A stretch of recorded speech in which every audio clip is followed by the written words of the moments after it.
Welcome back to Learning with a Difference. News headlines in English for 8th of October. And first of all, national news. PM Modi met Maldives President Muizzu. Amit Shah chaired meeting of chief ministers of Naxal-hit states. Government extended tenure of RBI Deputy Governor for 1 year. First Lady of Maldives praised India's food safety initiatives.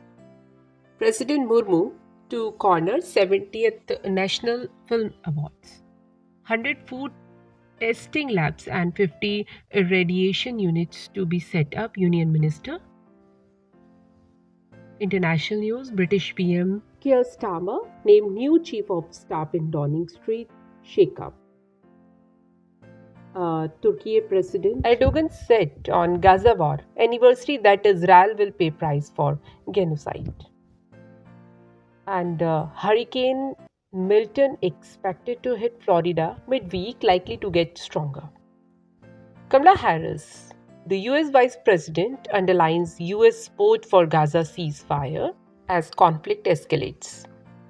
The Nobel Prize in Physiology or Medicine 2024 has been awarded to US scientists Victor Ambrose and Gary Ruvkun. Now, sports news. Celebrated Indian gymnast Deepa Karmakar announced retirement.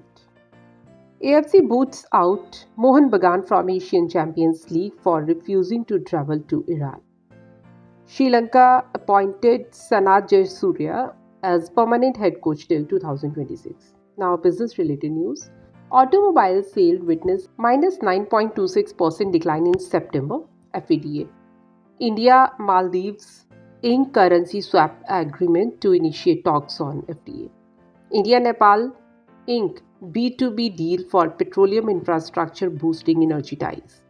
Public input sought for Income Tax Act review.